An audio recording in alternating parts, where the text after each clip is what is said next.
அரண்சை நேயர்களுக்கு வணக்கம். நான் மதன் அறிவழகன். இன்றைய நமது சிறப்பு விருந்தினர் ஆய்வாளர் கிருஷ்ணவேல் அவர்கள். நிறைய விஷயங்கள் விவாதிக்க இருக்கிறோம், அவரை வரவேற்கலாம். வணக்கம். வணக்கம். கவர்னர் நம்ம நிறைய மசோதாக்களை நீட்டி வச்சிருந்தாரு அப்படின்றதுக்காக நம்ம உச்சநீதிமன்றம் போயிருந்தோம். உச்சநீதிமன்றம் அதுக்கு ஒரு டைமை ஃபிக்ஸ் பண்ணாங்க. 3 மாதத்துக்குள்ள நீங்க ஒப்புதல் கொடுக்கணும், இல்லைன்னா அது நிறைவேறிச்சுன்னு அர்த்தம் அப்படின்னு சொல்லிட்டாங்க. அப்போ கவர்னர் ஜனாதிபதி 2 பேருக்குமே அவங்க ஒரு டைமை ஃபிக்ஸ் பண்றாங்க. அப்போ கவர்னருக்கு நீ ஃபிக்ஸ் பண்ணதே தப்பு, நீ ஜனாதிபதிக்கு வேற ஃபிக்ஸ் பண்ணுவியா அப்படிங்கிற அந்த நேரங்களில் கேள்விகள்லாம் பிஜேபி தரப்புல இருந்து மட்டும் இல்லாமல் பொதுவான அறிவுஜீவிகள் அதை பேசுறாங்க. அப்போ அந்த நேரத்தில் இப்போ ரெவ்யூ போவாங்க அப்படின்னு யோசிச்சோம். ஆனால் ஜனாதிபதியே எனக்கு விளக்கம் கொடுங்க அப்படின்னு சொல்லி உச்சநீதிமன்றத்துக்கு அவங்க 14 கேள்விகளை கொடுத்துருக்குறாங்க. அது ஒரு பக்கம். அப்படின்னா இந்த பக்கம் தமிழ்நாடு முதலமைச்சர் அவர் கடுமையான கண்டனங்களை தெரிவிச்சிருக்கிறார். ஏற்கனவே பைசல் பண்ணியாச்சு, இந்த பிரச்சனையை முடிச்சு விட்டாச்சு, மறுபடியும் அதை போய் நீ கிளறதுங்கிறது தவறு, இதை நான் கண்டிக்கிறோம் அப்படிங்கிறது மட்டும் இல்லாமல் இதுக்கு எதிராக பிற மாநிலங்களையும் ஒன்று சேர்க்கறதுக்கான வேலைகளை செய்கிறார். அப்போ தொடர்ந்து ஒரு சென்ட்ரல் கவர்மெண்ட்டுக்கு எதிராக ஒரு தாக்குதலை தொடுத்துக்கிட்டே இருக்கணும் அப்படின்றதுக்காக செய்கிறாரா முதலமைச்சர் அப்படின்னு ஒரு கேள்வியும் வருது. எப்படி பார்க்குறீங்க? இப்போ நீங்கள் கடைசியாக சொன்னீங்களே சென்ட்ரல் கவர்மெண்ட்டுக்கு எதிராக, அந்த வார்த்தை பிரயோகமே தப்பு. நம்ம கான்ஸ்டியூஷனில் எங்கேயுமே அது ஆங்கிலமாக இருந்தாலும் சரி, ஹிந்தியாக இருந்தாலும் சரி, சென்ட்ரல், மத்திய சர்க்கார், சென்ட்ரல் கவர்மெண்ட் அப்படின்ற வார்த்தையே கிடையாது. இங்கிலீஷில் அது யூனியன் கவர்மெண்ட்டு, ஹிந்தியில் அது கேந்திரிய சர்க்கார். சரிங்களா? ஸோ நம்ம நிறைய பேர் என்ன யோசிச்சுட்டு இருக்கிறாங்கன்னா, திமுககாரங்கன்னா ஒன்றியம்னு சொல்லுவாங்க அப்படின்னு நினச்சிக்கிட்டு இருக்காங்க. தமிழில் ஒன்றியம், ஆங்கிலத்தில் யூனியன், ஹிந்தியில் கேந்திரிய சர்க்கார். எங்கேயாவது சென்ட்ரல் வித்யாலயான்னு இருக்கா? கேந்திரிய வித்யாலயா தானே இருக்குது. அப்போ அவங்களோட ஹிந்தியிலேயே என்ன வச்சுருக்காங்க, அது யூனியன் கவர்மெண்ட்டோட ஸ்கூலுன்னு தான் வச்சுருக்காங்களே தவிர சென்ட்ரல் கவர்மெண்ட் ஸ்கூல்னு வைக்கல. சென்ட்ரல் கவர்மெண்ட்டுன்னு ஒன்று இந்தியாவில் கிடையாது. It's a union government. அனைத்து மாநிலங்களுக்கும் சேர்த்து ஒரு யூனிட்டியாக வைக்கிறதுக்காக தான் அது யூனியன் கவர்மெண்ட்டுன்னு வச்சுருக்காங்க. யூனியன் கவர்மெண்ட்டுக்குன்னு வரி வசூல் பண்ணுறதுக்கு எங்கேயாவது இடம் இருக்கா? தனியாக எந்த இடமும் கிடையாது. இந்த இடம் யூனியன் கவர்மெண்ட்டோடது, அந்த இடத்துல நாங்கள் தனியாக வரி வசூல் பண்ணிக்கிறோம் அப்படின்னு சொல்கிறதுக்கு எந்த இடமும் கிடையாது. எல்லாமே மாநிலங்களோட இடத்துல இருந்து வரி பண்ணக்கூடிய வசூல் தான். அதை நீங்கள் ஒரு பாதியாக எடுத்துக்கிறீங்க. இப்போ முன்னாடியாவது சிம்பிளாக இருந்தது, அதை இப்போ குழப்பி அடித்து எல்லாத்துக்கும் ஜிஎஸ்டி போட்டு விட்டாங்க. அதில் சென்ட்ரல் ஜிஎஸ்டின்னு ஒன்று சேர்த்துட்டாங்க. அது பேரே அப்படி தான் வச்சுருக்காங்க, ஐஜிஎஸ்டின்னு வச்சுருக்காங்க. முன்னாடிலாம் எப்படின்னா, இப்போ கோயம்புத்தூரில் ஒருத்தர் ஒரு கிரைண்டர் தயார் பண்ணுறாருன்னு வைங்களேன், அந்த கிரைண்டரை தமிழ்நாட்டுக்குள்ளே விற்றாருன்னா அவர் தமிழ்நாடு அரசாங்கத்துக்கு மட்டும்தான் வரி கட்டுவார். அதே கிரைண்டரை பெங்களூரில் கொண்டு போய் விற்றாருன்னா அப்போ மட்டும்தான் சிஎஸ்டின்னு ஒரு டேக்ஸ் வரும், சென்ட்ரல் சேல்ஸ் டேக்ஸ்ன்னு. இப்போ அப்படி கிடையாது. அவர் தமிழ்நாட்டுக்குள்ளே விற்றாலும் யூனியன் கவர்மெண்ட் கிட்ட வரி கட்டுறாரு, வெளியே போனாலும் வரி கட்டுறாரு. அப்போ இவங்களுக்கு உற்பத்தி செலவெல்லாம், இது இன்னொரு பக்கம் பேச வேண்டிய விஷயம். கவர்னர், குடியரசுத் தலைவர் அப்படின்னு எடுத்து பார்த்தோம்னா இந்த 2 பதவிகளில் ஒரு சின்ன குழப்பம் இருக்கு. கவர்னர்ன்ற பதவி முழுமையாக நியமிக்கப்பட்ட பதவி. ஆனா குடியரசுத் தலைவர் என்பது பாதிக்கு பாதி தேர்ந்தெடுக்கப்பட்ட தலைவராக மாறிடுறாரு. எம்பிக்களால் எம்எல்ஏக்களால் தேர்ந்தெடுக்க, எம்பிக்கள் எம்எல்ஏக்கள்லாம் சேர்ந்து தேர்ந்தெடுக்கிறாங்க. பிரதமரை தேர்ந்தெடுக்க எம்பிக்கள்லாம் சேர்ற மாதிரி குடியரசுத் தலைவரை தேர்ந்தெடுப்பது எம்பி எம்எல்ஏக்களும் சேர்ந்து தேர்ந்தெடுக்கிறாங்க. அப்போ இதுவும் கிட்டத்தட்ட தேர்ந்தெடுக்கப்பட்ட பதவியா வந்துருது. அப்ப தேர்ந்தெடுக்கப்பட்ட பதவிக்கு அதிகாரம் இருக்கா இல்லையா, அதுதான் இப்ப அவங்களோட கேள்வி. செக்ஷன் 201ல் எனக்கு என்ன அதிகாரம் இருக்கு, செக்ஷன் 200ல் ஆர்டிகல் 200ல் கவர்னருக்கு என்ன அதிகாரம் இருக்கு அப்படின்னு கேட்குறாங்க. ஆர்டிகல் 200 படி கவர்னரோட அதிகாரம் என்ன அப்படின்னா, அசம்பிளியில் ஒரு பில்லை பாஸ் பண்ணி அமிச்சாங்கன்னா அவர் அதை அக்செப்ட் பண்ணிக்கணும். Okay, I will give my assent அப்படின்னு சொல்லி அவர் கையெழுத்து போடணும். அப்படி அவருக்கு 2 ஆப்ஷன் தான். ஒன்று கையெழுத்து போடலாம், இல்லைன்னா இதெல்லாம் சரியா இல்லை, இந்த பாயிண்ட் சரியில்லை அப்படின்னு சொல்லி திருப்பி அனுப்பலாம், இல்ல மொத்தமாவே சரியில்லைன்னு திருப்பி அனுப்பிடலாம், அல்லது ஜனாதிபதிக்கு அனுப்பலாம். இருங்க, அதுல ஒரு சிக்கல் இருக்கு. ஜனாதிபதிக்கு அனுப்புறதுல ஒரு சிக்கல் இருக்கு. என்னன்றது நான் திரும்ப சொல்றேன். அப்படி திருப்பி அனுப்புனாங்கன்னு வச்சுக்கோங்க, மறுபடியும் அசம்பிளியில அதை அப்படியே வித் ஆர் வித்தவுட் கரெக்ஷன் அந்த பில்லை பாஸ் பண்ணி அனுப்பிச்சாங்கன்னா கவர்னருக்கு வேற ஆப்ஷனே கிடையாது.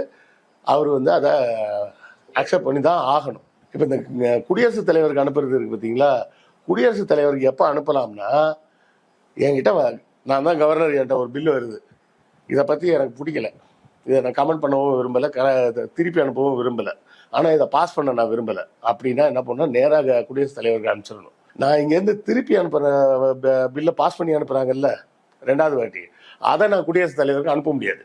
ஏன்னா நான் கை வச்சிட்டேன், நான் கை வச்சா நான் தான் அந்த ஃபைலை க்ளோஸ் பண்ணணும். நான் கையே வைக்காம வேணா குடியரசுத் தலைவருக்கு அனுப்பிடலாம். புரியுதுங்களா? இந்த ஒரு சிக்கல் இருக்கு. இந்த 200 ஆர்டிகல் 200 படி ஒன்று நான் அப்படியே நேராக முதல்ல அனுப்பிச்சிடணும். இல்லைன்னா நான் திருப்பி அனுப்புனேன்னா 2வது வாட்டி வந்ததுன்னா வந்ததுக்கு அப்புறம் நான் திருப்பி குடியரசுத் தலைவருக்கு அனுப்ப முடியாது. 201 என்ன வருதுன்னா அங்கே அதே மாதிரி குடியரசுத் தலைவர் திருப்பி அனுப்பலாம், கரெக்ஷனோட திருப்பி அனுப்பலாம். அதை அப்படி திருப்பி அனுப்புனாங்கன்னா அசம்பிளிக்கு 6 மாதம் டைம். அந்த சட்டம் வேணும்னா 6 மாதத்துக்குள்ள அந்த சட்டத்தில் ஏதாவது என்ன திருத்தம் வேணுமோ இல்லை திருத்தம் இல்லாமல் அப்படியே வேணும்னு சொல்லியோ அவங்க மறுபடியும் குடியரசுத் தலைவருக்கு அனுப்பணும். 6 மாதத்துக்குள்ள அவங்க அனுப்பலை அப்படின்னு சொன்னால் அந்த பில் வந்து எக்ஸ்பயர் ஆகிடும். மறுபடியும் தான் புதுசாக நீங்கள் பில் பாஸ் பண்ணணும். ஆனால் குடியரசுத் தலைவர் 2வது தடவை வந்துச்சுன்னா பாஸ் பண்ணி தான் ஆகணும். பாஸ் பண்ண மாட்டேன்னு சொல்ல முடியாது. இப்போ அவங்க கேட்கறது வந்து குடியரசுத் தலைவருக்கும் கவர்னருக்கும் நீங்கள் வந்து ஒரு டைம்லைன் கொடுக்குறீங்களே, அப்படி கொடுக்க உங்களுக்கு அதிகாரம் இருக்கா? ஆமாப்பா, அதுதானே கேட்குறாங்க. இப்போ அரசியலமைப்பில் இல்லாத ஒன்றை வந்து நீங்கள் செய்றீங்க அப்படி இல்லை. அதுதான் என்ன விஷயம்னா ஆர்டிகல் 142 வந்து என்ன சொல்லுதுன்னா supreme court has some residual powers. Residual பவர்னா மிச்சம் மீதி இருக்கிற ஒரு பவர், கடைசி பவர்னு வச்சுக்கிங்க. இந்த லெஜிஸ்லேச்சர் மூலமாக ஒரு விஷயத்தை செய்யவே முடியாம ஒரு சிக்கல் வருது அப்படின்னு சொன்னா அப்போ சுப்ரீம் கோர்ட் வந்து தன்னுடைய அதிகாரத்தை பயன்படுத்தி அந்த சட்ட சிக்கலை கிளியர் பண்ணி விடலாம். இப்போ நம்ம ஒரு இதை பாஸ் பண்றோம், கவர்னர் அதை அக்செப்ட் பண்ணவே மாட்டேன்னு இருக்காரு. அப்போ இந்த இடத்துல என்னதான் பண்றது? இதுக்கு நாங்கள் அனுப்புவோம் நீங்கள் வச்சுப்பீங்க, நாங்கள் அனுப்புவோம் நீங்கள் வச்சுப்பீங்கன்னு இப்படியே இருந்தா இதுக்கு ஒரு முடிவு வேணும்ல. அப்போ அந்த இடத்துல சுப்ரீம் கோர்ட்டோட ரெசிடுவல் பவர் வருது. அதாவது நம்மளுடைய கான்ஸ்டியூஷனே நம்ம டெமோக்ரஸியே எப்படி இருக்குன்னா அதுதான் 3 பில்லர்ஸ் அப்படின்னு சொல்லுவாங்க. ஒன்று லெஜிஸ்லேச்சர். லெஜிஸ்லேச்சர்னு சொல்றது வந்து நம்ம சட்டமன்றம், நாடாளுமன்றம், அந்த உறுப்பினர்கள், பிரதமர், முதலமைச்சர் இதெல்லாம் சேர்ந்தது தான் லெஜிஸ்லேச்சர். 2வது பார்த்தீங்கன்னா ஜுடிஷியரி. ஜுடிஷியரின்றது சுப்ரீம் கோர்ட், ஹை கோர்ட், இந்த மாதிரி விஷயங்கள்லாம் இருக்கு. 3வது விஷயம் என்னன்னா பியூரோக்ரஸி. பியூரோக்ரஸின்றது வந்து அதிகாரிகள், அரசு பணியில் இருக்கக்கூடிய அதிகாரிகள். அதாவது இயற்றப்பட்ட சட்டத்தை நடைமுறைப்படுத்த வேண்டிய இடத்துல அந்த பியூரோக்ராட்ஸ் இருக்கிறாங்க. ஸோ இந்த 3மே பார்த்தீங்கன்னா ஒருத்தருக்கு கீழே ஒருத்தர், இன்னொருத்தர் அதுக்கு மேல எல்லாம் கிடையாது. ஒரு IAS அதிகாரி ஒரு அமைச்சர் சொல்ற வேலையை செஞ்சே ஆகணும்னு எந்த கட்டாயமும் கிடையாது. சட்டத்தில் இடம் இருந்தால் செய்யலாம், சட்டத்தில் இடம் இல்லைன்னா சட்டத்தில் இடம் இல்லைங்க நான் செய்ய முடியாது இங்கே பார்த்துக்குங்க அப்படின்னு சொல்றதுக்கு அந்த பியூரோக்ராட்டுக்கு அதிகாரம் உண்டு. அப்படி சட்டத்தில் இடம் இல்லைன்னு இந்த பியூரோக்ராட் அடம் பிடிக்கிறாருன்னு வைங்க, அப்போ இந்த லெஜிஸ்லேச்சர்ல ஒரு சட்டத்தை உருவாக்கி இப்போ சட்டத்தில் இடம் இருக்கு, இப்போ இடம் இருக்கு, அதை வந்து கேடித்தனமாக பயன்படுத்தினது யாருன்னா மோடி. அரசியல் கட்சிகளுக்கு யார் டொனேஷன் கொடுத்தாலும் இந்த வழிமுறைப்படி தான் கொடுக்கணும்னு முதல்ல இருந்தது. 20,000 ரூபாய்க்கு மேலே ஒருத்தர் நன்கொடை கொடுத்தா அவர் யார் என்ன டீட்டெயில்ன்றதை எலெக்ஷன் கமிஷனில் கொடுக்கணும் அப்படின்னு இருந்தது. அப்படி இருந்தால் நம்ம பிளாக் பண்ணி வாங்க முடியாதுன்னு சொல்லிட்டு அவர் என்ன பண்ணாரு, சட்டத்தை மாத்துறாரு. அவங்க பேரெல்லாம் வெளியிடணும்னு அவசியம் இல்லை அப்படின்னு ஒரு சட்டத்தை மாத்துறாரு. அதுக்கப்புறம் தானே 8,000 கோடி கலெக்ஷன் பண்றாரு. ஸோ நல்ல விஷயத்துக்காக இருக்கிறத கெட்டதுக்கும் பயன்படுத்துறாங்க. ஸோ இப்போ இந்த லெஜிஸ்லேச்சர்ல ஏதாவது ஒரு பிரச்சனை வருது அப்படின்றப்ப ஜுடிஷியரி உள்ள தலையிடலாம். இப்போ இந்த 3மே ஒன்றுக்கு ஒன்று பேலன்ஸ் பண்றதுக்காக வச்சிருக்கிற விஷயம். எல்லா அதிகாரத்தையும் ஒரே இடத்துல கொடுத்துட்டோம்னா சர்வாதிகாரி ஆயிடும். செக் அண்ட் பேலன்ஸ்க்காக தான் இந்த 3 விஷயமா வச்சிருக்கிறோம். இப்போ ஒரு சட்டத்தை கொண்டு வந்துட்டு ஒரு அமைச்சர் வந்து அந்த கலெக்டரை கூப்பிட்டு மச்சான் அந்த ஸ்கீம்ல அவனுக்கு கொடு அப்படின்னு கேட்ட மிரட்டினாருன்னு வைங்க, அந்த IAS அதிகாரி கலெக்டர் வந்து அமைச்சர்கிட்ட வேலை பார்க்கல, அவர் தனியா வேலை பார்க்குறாரு. அவருக்கும் அசம்பிளிக்கும் கோர்ட்டுக்கும் சம்மந்தமே கிடையாது. லெஜிஸ்லேச்சர் ஒழுங்கா வேலை பார்க்குதா அப்படிங்கிறத ஜுடிஷியரி மேற்பார்வை பார்க்கலாம், பியூரோக்ரஸி ஒழுங்கா வேலை பார்க்குதான்றத ஜுடிஷியரி பார்க்கலாம். ஜுடிஷியரியோட வேலை மற்ற 2ம் ஒழுங்கா வேலை செய்தான்னு. பியூரோக்ரஸி எப்படி வேலை செய்யணுன்ற சட்டங்களை ஏற்றுவதற்கு லெஜிஸ்லேஷன். ஸோ இண்டா பார்த்தா மக்களால் தேர்ந்தெடுக்கப்பட்ட பிரதிநிதிகளுக்குத்தான் அதிகாரம் அப்படிங்கிறது நம்மளுடைய கான்ஸ்டியூஷனோட அடிப்படையான ஒரு புரியுது. ஆனா என்னன்னா அரசியலமைப்பின்படி கவர்னர் தான் வந்து சட்டமன்றத்துடைய தலைவர், ஜனாதிபதி தான் பார்லிமெண்ட்டுடைய தலைவர், அவர் தான் நாட்டின் மொத்தத்துக்கும் தலைவராக இருக்கிறார். அவங்களுக்கு போய் வந்து நீ உத்தரவு போட முடியுமா, நீ அவங்களுக்கு ஒரு டைம் லைன் ஃபிக்ஸ் பண்றது அப்படின்றது வந்து அதிகாரத்தை வந்து மீறுவதில்லை அப்படின்னு 6 மாசத்துக்கு உள்ள அந்த குடியரசுத் தலைவர் அம்ச ஒரு பில்லை மறுபடியும் பாஸ் பண்ணி அசம்பிளியில இருந்து போகலை அப்படின்னு சொன்னா அது எக்ஸ்பயர் ஆயிடும்னு சொல்றீங்கல்ல. அப்ப அது அந்த எக்ஸ்பைரி ஆகிறது மக்களால் தேர்ந்தெடுக்கப்பட்ட ஒரு அரசுக்கே எக்ஸ்பைரி டேட் உண்டுன்னா சும்மா நியமன பதவியில் இருக்கிற கவர்னருக்கு எப்படி டைம் இல்லாம இருக்கும்? உதாரணத்துக்கு அரசியலமைப்பு சொல்லலையே இல்ல, ஒரு உதாரணத்துக்கு சொல்றேன். ஸ்கூல்ல வந்து வாத்தியார் சொல்றாரு, இதெல்லாம் எழுதி போட்டு தம்பிங்களா எவ்வளவு சீக்கிரம் முடியுமோ அவ்வளவு சீக்கிரம் ஹோம்ஒர்க் முடிச்சிருங்க அப்படின்ட்டு போறாரு. ஒரு பையன் ஒரு வாரமா பண்ணல. கூப்பிட்டு என்னடா ஆச்சு அப்படின்னா, நீங்க தானே சார் சொன்னீங்க எவ்வளவு சீக்கிரம் முடியுமோ அவ்வளவு சீக்கிரமா எழுதுன்னு. எனக்கு அந்த சீக்கிரம் இன்னும் வரலன்னு சொல்லிட்டே இருக்க முடியுமா ஒரு வாரத்துக்கு?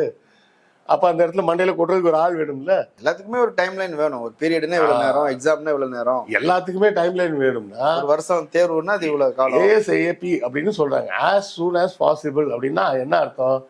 கூடிய விரைவில். உங்களுக்கு மத்த வேலை இருந்தா அதை ஒதுக்கி வச்சுட்டு முதல்ல இதை பாருங்கன்னு அர்த்தம். கொஞ்சம் சீக்கிரமா எவ்வளவு சீக்கிரம் முடியுமோ இந்த வேலையை கொஞ்சம் முடிச்சு கொடுங்கன்னு அவங்கள்ட்ட சொன்னா மற்ற வேலையை எடுத்து வச்சுட்டு இந்த வேலையை கொஞ்சம் பண்ணி கொடுங்கன்னு அர்த்தம். அதாவது as soon as possible அப்படின்னு சொன்னா as you like itன்னு அர்த்தம் கிடையாது. எவ்வளவு சீக்கிரம் முடியுமோ அப்படின்னு சொல்லி பண்ணி கொடுங்க அப்படின்னு கேட்டா உங்க சௌரியத்துக்கு பண்ணி கொடுங்கன்னு அர்த்தம் கிடையாது. இப்ப இவங்க சொல்றது அப்படிதான் சொல்றாங்க. as soon as possibleன்னு தானே சொல்லியிருக்கு, டைம் லைன் சொல்லலையே. அப்படின்னா இங்கிலீஷையே அவங்க மிஸ் இன்டர்பிரேட் பண்றாங்க. ஆங்கிலத்துல இதானே அர்த்தம். as soon as possibleனா எவ்வளவு விரைவில் முடியுமோ அவ்வளவு விரைவில் இதை செய்து கொடுக்கும்படி கேட்டுக்கொள்கிறேன்னு அர்த்தம். எவ்வளவு விரைவில் முடியுமோ அப்படின்னு கேட்டா உங்க சௌரியத்துக்கு எப்போ முடியுமோ அப்போ பண்ணி கொடுங்க அப்படின்ற மாதிரி அர்த்தம்னு இவங்க சொல்றாங்க. அதனால தானே கோர்ட் உள்ள வர வேண்டியிருக்கு. இந்த கவர்னர் வந்து கருத்து சொல்லாம அனுப்பலாம்னு சொன்ன பார்த்தீங்களா, அது ஒரே ஒரு இடத்துல தான் அனுப்பலாம், எல்லா டைமும் அனுப்ப முடியாது. என்னன்னா அந்த பாஸ் பண்ண பில் மணி பில்லா இருக்கக்கூடாது. மணி பில்னா ஃபினான்ஷியல், அந்த பட்ஜெட் பில்லை எந்த கவர்னரும் எந்த குடியரசுத் தலைவரும் திருப்பி அனுப்ப முடியாது. அதனாலதான் நம்ம மோடிஜி பார்த்தீங்கன்னா பல விஷயங்களை வந்து ஃபினான்ஸ் பில்லுக்கு கீழே வச்சு பாஸ் பண்றது. ஏன்னா அதை வந்து ரிஜெக்ட் பண்ணவே, அது குடியரசுத் தலைவராக இருந்தாலும் ரிஜெக்ட் பண்ண முடியாது, மாநிலத்தில் கவர்னர் இருந்தாலும் ரிஜெக்ட் பண்ண முடியாது. கவர்னர் வந்து ஆர்டிகல் 200 படி அவர் வந்து நான் எதுவும் சொல்ல விரும்பல, குடியரசுத் தலைவருக்கு அனுப்புறேன்னு ஒரு கண்டிஷன் இருக்குல்ல, அந்த கண்டிஷன் எப்போ வரும்னா அப்படி இயற்றப்பட்ட சட்டம் அந்த மாநிலத்தோட ஹைகோர்ட்டோட அதிகாரத்தில் தலையிடுவதாக இருந்தால், ஒரு ஹைகோர்ட்டோட அதிகாரத்தில் தலையிடுவது போல. இப்ப நாளைக்கே வந்து ஒரு சட்டம் பாஸ் பண்றாங்கன்னு வச்சுக்கீங்களேன், ஹைகோர்ட் ஜட்ஜஸ் எல்லாம் வந்து தமிழ்நாடு கவர்மெண்ட் தான் நியமிக்கும், அப்படி ஒரு சட்டம் பாஸ் பண்ணலாமா பண்ணக்கூடாதா? பண்ண முடியும். அப்படி பண்ணாங்கன்னா அப்ப அமைச்சிடலாம். அவரு இது மாதிரி கேட்கறாங்க, இதை எப்படி நம்ம அலோவ் பண்ணலாம் அப்படின்னு. மற்றபடி வேற எந்த பில்லையுமே அனுப்பக்கூடாது. இப்ப இந்த நீட்டுக்கெல்லாம் அங்க அனுப்பிச்சு விட்டாரு இதெல்லாம் பண்றாங்களே, அந்த மாதிரி அனுப்பவே கூடாது. ஆர்டிகல் 200 சொல்றது என்னன்னா, it should not be a money bill and it should be intervening into the powers of the high court. ஹைகோர்ட்டோட அதிகாரத்துக்கு உள்ள சட்டமன்றம் வந்து தலையிடுற மாதிரி ஒரு சட்டமாக இருந்தால் மட்டும் குடியரசுத் தலைவருக்கு அனுப்பலாம். அப்போ இவ்வளோ சட்டம் கிளியரா இருக்கு. இதெல்லாம் வச்சுக்கிட்டு இப்போ வந்து குடியரசுத் தலைவர் அலுவலகத்திலேருந்து இப்படி ஒரு கடிதம் போகுது, 14 கேள்விகள். ஆர்டிகல் 200 படி கவர்னருக்கு இந்த அதிகாரம் இல்லையா, 201 படி குடியரசுத் தலைவருக்கு இந்த அதிகாரம் இல்லையா அப்படின்லாம் எதுக்கு அவங்கள்ட்ட கேட்கணும்? இல்ல, அது எல்லாமே நீங்க வந்து மீறீங்க அப்படின்னும் போது எனக்கு விளக்கம் கொடுங்க, எந்த அடிப்படையில் அதை செஞ்சீங்க. நீங்க சட்ட வல்லுநர்கிட்ட கேட்கலாமே, அது எதுக்கு சுப்ரீம் கோர்ட்ல கேட்கணும்? தீர்ப்பு கொடுத்தது அவங்க தானே. இப்போ அவங்க என்ன சொல்றாங்க, இது மாதிரி ஒரு சட்டம் சார்ந்த மிக முக்கியமான ஒரு பிரச்சனையை வரும்போது 2 பேர் கொண்ட பெஞ்சு வச்சு எப்படி விசாரிப்பீங்க, அதுக்கு 5 பேர் கொண்ட அரசியலமைப்பு சட்ட அமர்வு தானே அதை விசாரிக்கணும், எப்படி அதை செஞ்சாங்க? அப்படி எந்த கட்டாயமும் கிடையாது, அப்படிலாம் எந்த கட்டாயமும் கிடையாது. அதான் இன்னைக்கு முதலமைச்சர் ஸ்டாலின் அவர்கள் காட்டமாக பதிலே கொடுத்துருக்குறாங்க. இதை வன்மையாக கண்டிக்கிறேன்னு அவர் சொல்லிட்டார்.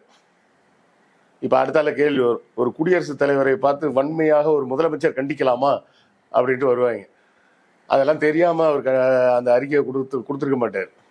அவர் என்ன எடப்பாடியா எல்லாம் டிவியில பார்த்து தெரிஞ்சுக்கிறதுக்கு? அவர் எல்லாத்தையும் பேசிட்டு கேட்டுட்டு தெரிஞ்சுக்கிட்டு தான் அதெல்லாம் பண்ணியிருப்பார். இது இப்ப என்னன்னா, மாநில முதலமைச்சர்களுக்கு இவ்வளவு அதிகாரம் இருக்கு அப்படிங்கிறதே நிறைய மாநிலங்கள்ல தெரியல. அதனால அவங்க என்ன நினைச்சிட்டு இருக்காங்க, தமிழ்நாடு வந்து மோதல் போக்கை கடைபிடிக்கிறது. இது மோதல் போக்கெல்லாம் இல்லை, எங்களோட உரிமை என்னன்றதை மட்டும் தான் சொல்றோம். நிறைய பேருக்கு நமக்கெல்லாம் இப்போ உரிமை இருக்குன்னு தெரியாம உட்கார்ந்துருக்காங்க நிறைய மாநிலங்கள்ல. எந்த அளவுக்கு மோசமா இருக்கு பாருங்க. பஞ்சாப்ல பினான்ஸ் பில்ல கவர்னர் திருப்பி அனுப்புறாரு. கவர்னர் திருப்பி அனுப்பக்கூடாதுன்றது அந்த அசம்பிளிக்கு தெரியல, அங்க இருக்கிற பஞ்சாப் அசம்பிளிக்காரங்களுக்கு தெரியல. அதுக்கப்புறம் கோர்ட்டுக்கு போறாங்க. கோர்ட்டுக்கு போனோன்னா கோர்ட்டில் சொல்கிறாங்க, இதை நீ திருப்பியா அனுப்ப முடியாது, இப்போ எப்படியா திருப்பி அனுப்புன அப்படின்னு கேட்குறாங்க. நீ திருப்பியா அனுப்பக்கூடாதுன்றது கூட அங்கே இருக்கிற எம்எல்ஏக்கு தெரியல. எம்எல்ஏக்கு தெரியல, ஐஏஎஸ் ஆஃபீஸருக்கும் தெரியலையா? அதான் விஷயம். அப்போ எவ்வளோ தலைமைச் செயலாளர்கள் எப்படி இருக்கிறாங்க? இதை வந்து நீ திருப்பியா அனுப்ப முடியாது. ஃபினான்ஸ் பில் வருது பார்த்தீங்களா, அது வந்து ஃப்ளோரில் வந்து ரிஜெக்ட் ஆகிடுச்சுன்னு வைங்க. ஒவ்வொரு பில் பாஸ் பண்ணும்போதும் ஓட்டெடுப்பு நடத்துவாங்கல்ல, அந்த இந்த தீர்மானத்தை முன்மொழிகிறோம் பங்கு பேர் ஆதரித்து வாக்களித்தார்கள் அப்படின்னு வந்தாதான் இந்த தீர்மானம் நிறைவேறினதா அர்த்தம். நீங்கள் பட்ஜெட் தீர்மானத்தை கொண்டு வரீங்க, அந்த பட்ஜெட் தீர்மானம் தோற்கடிக்கப்பட்டு விட்டதுன்னு வைங்களேன், கவர்மெண்ட்டை நீங்கள் பேசவே வேணாம், கவர்மெண்ட்டை கலைச்சாச்சுன்னு அர்த்தம். அதுக்கு குடியரசுத் தலைவர்லாம் கையெழுத்து போடணும்னு அவசியம் இல்லை. அந்த கான்ஸ்டியூஷன் படி ஒரு ஸ்டேட் கவர்மெண்ட்லேயோ இல்லை யூனியன் கவர்மெண்ட்லேயோ பட்ஜெட் பில் பெரும்பான்மை பெறவில்லை அப்படின்னு சொன்னால் it is assumed and deemed that the government is dissolved. அது யூனியன் கவர்மெண்ட்டாக இருந்தாலும் சரி, ஸ்டேட் கவர்மெண்ட்டாக இருந்தாலும் சரி. அவங்க சீராய்வு மனுன்னு போகாம விளக்கம் கேட்டு அனுப்பியிருக்கிறாங்களே, இது எப்படி பாருங்க? அவங்க எல்லாத்தையுமே இப்படி தானே பண்றாங்க. இல்ல இதனால ஏதாவது மாற்றம் வரும்னு நினைக்கிறாங்க? ஒரு மாற்றம் வராது. மாற்றம் வரணும்னு நினைச்சிருந்தா சீராய்வுக்கு தான் அனுப்பிச்சிருப்பாங்க. ரெவ்யூ பெட்டிஷன் தானே போடணும். இதை வந்து நீங்க பண்ணது தப்பு, ரெவ்யூ பண்ணுங்க அப்படின்னு தானே கேட்டிருக்கணும். ரெவ்யூ பெட்டிஷனே போடலையே. ஏன்னா அவங்களுக்கு அதை மாற்றணும்லாம் விருப்பம்லாம் கிடையாது. கீழே விழுந்தாலும் மீசையில மண்ணு ஓட்டல அப்படின்னு காமிச்சிக்கிறதுக்காக நாங்கள் எங்கள் வெயிட்டை காட்டுறோம் அப்படின்னு இந்த 14 கொஸ்டினை அனுப்பிச்சிருக்கிறாங்க. சரி, இப்போ நீதிமன்றம் இதை எப்படி கையாளுங்க? நீதிமன்றம் வாங்கி வச்சுப்பாங்க.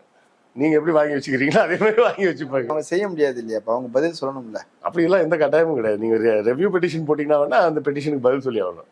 நீங்கள் ப்ராப்பர் பெட்டிஷனோட போனாதாங்க உங்களுக்கு பதில் சொல்லணும். இல்லை, இப்போ ஜனாதிபதிக்கு ஒரு இது இருக்கு இல்லையா? யாராக இருந்தாலும் அவங்களுக்கு பேர் என்ன, ஜனாதிபதிக்கு பேர் என்ன, நாட்டின் முதல் குடிமகன் தான், நாட்டின் அரசர்லாம் கிடையாது. ஆனால் அவருக்கு வந்து நாங்கள் எல்லா விஷயத்திலையும் உச்சநீதிமன்றத்துக்கிட்ட வந்து கலந்து ஆலோசிக்கணுமா, பரிந்துரைகளை பெறணுமா? குடிமக்கள்னு ஆய்ப்பு வச்சுன்னா அது முதல் குடிமகனாக இருந்தாலும் சரி, கடைசி குடிமகனாக இருந்தாலும் சரி, கோர்ட் என்ன சொல்லுதோ அதுதான் கேட்டாகணும். குடிமகன் தானே, எல்லா குடிமக்களும் சட்டத்துக்கு கீழ் சமம் தான். ஜனாதிபதின்றதுனால அவங்க 10 ஓட்டு போட முடியுமா? அவங்களும் ஒரு ஓட்டு தான். எங்கேயோ ஒரு மூலையில் உட்காந்துருக்க எனக்கும் ஒரு ஓட்டு தான். அதுதான் நம்ம அரசியலமைப்பு. அம்பேத்கர் உறுதி செய்த ஒரு விஷயம், எல்லாரும் ஒரு ஓட்டு. கம்பெனிகளில் தான் பார்த்தீங்கன்னா ஷேருக்கு ஏற்ற மாதிரி, எவ்வளோ ஷேர் வச்சுருக்காங்களோ அதுக்கேற்ற மாதிரி ஓட்டு இருக்கும். அதனால அந்த அதிக ஷேர் வச்சிருக்கிறவங்க கம்பெனியில் என்ன ரூல்ஸ் சொன்னாலும் மாற்றுவாங்க, அவங்களே ஓட்டு போட்டு பாஸ் பண்ணிடுவாங்க. இங்கே அந்த கதையெல்லாம் கிடையாது. எல்லாருமே குடிமக்கள் தான்.